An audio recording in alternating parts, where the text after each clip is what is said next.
इसका सीधा सीधा अंतर्राष्ट्रीय व्यापार जो भारत का है उस पर प्रभाव पड़ेगा, कीमतों पर फर्क पड़ेगा।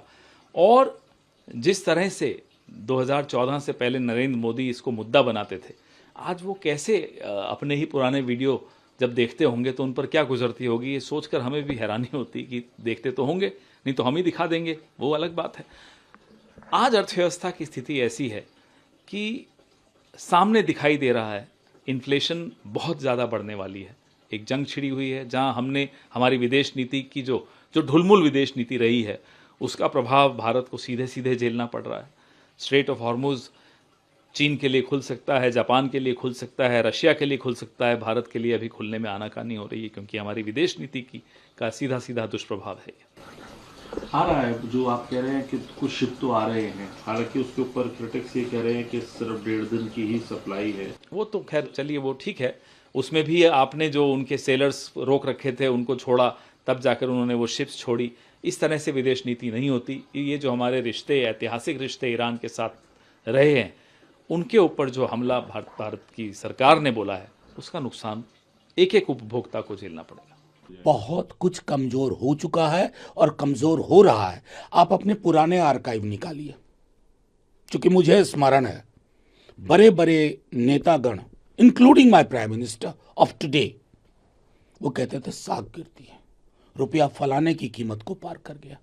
अब हम कहें कि अब मार्गदर्शक मंडल में भी कोई नहीं बचा जिसकी उम्र को पार ना कर गया।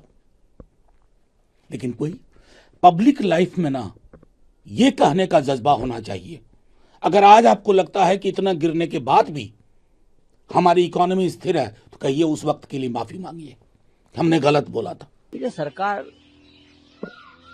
चुप है, चुप रहेगी। रुपया जब गिरता है तो सिर्फ रुपया नहीं गिरता, क्या देश की साख प्रतिष्ठा गिरती है। ये मोदी जी के शब्द है जब वो मुख्यमंत्री थे और कांग्रेस की सरकार यहां थी। तो अब जो रुपया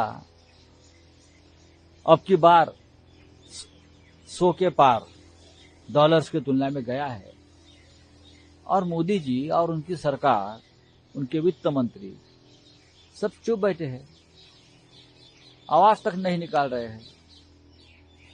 भारत की अर्थव्यवस्था जिस तरह से डगमगाई गई है,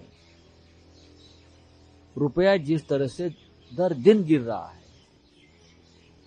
तो मुझे लगता है नरेंद्र मोदी जी देश का नेतृत्व करने में अब सक्षम नहीं रहे। युद्ध तो है, आज युद्ध है, कल तो युद्ध नहीं था ना। जब रुपया गिरना शुरू हुआ, जब से मोदी जी प्रधानमंत्री बने, जब से मोदी जी प्रधानमंत्री बने, ये सरकार आई है, तब से रुपया गिरने का सिलसिला शुरू हुआ है। मोदी जी आज भी चुनाव प्रचार में व्यस्त है, उनको रुपया की चिंता नहीं है, इतना ही मैं कहूंगा। तब क्या कहेंगे मोदी जी से? मोदी जी से इतना ही कहूंगा, मोदी जी आप झोला उठाओ और चले जाइए। ये हमारे देश की विदेश नीति पूरी तरह से फेल हो चुकी है और इस दिशा में सरकार की तरफ से किसी प्रकार का कोई सार्थक और कारगर उपाय सुधारने के लिए नहीं किया गया, जिसका परिणाम हुआ कि आज हमारे देश की मुद्रा शक्ति, purchasing power of money day by day घटती जा रही है। इसका असर हमारी अर्थव्यवस्था पर बहुत बड़े पैमाने पर पड़ेगा, हमारी खेती पर और हमारी बाजार पर और हमारी डेयरी पर, सभी क्षेत्रों में इसका प्रभाव पड़ेगा। लेकिन और जिस तरह से जल्दी जल्दी तेलों का दाम बढ़ता जा रहा है और आज तो रसोई गैस की इतनी हालत है कि लंबी लंबी लाइन, कतार पुलिस को तैनाती की जा रही, जहाँ से ये रसोई गैस वितरित होता है, सरकार की ये गलत नीतियों का कारण देश को भुगतना पड़ रहा है। अगर आप ये वीडियो YouTube पर देख रहे हैं तो हमारे चैनल को सब्सक्राइब कर बेल आइकन दबाएं और Facebook पर देख रहे हैं तो हमारे पेज को लाइक करें।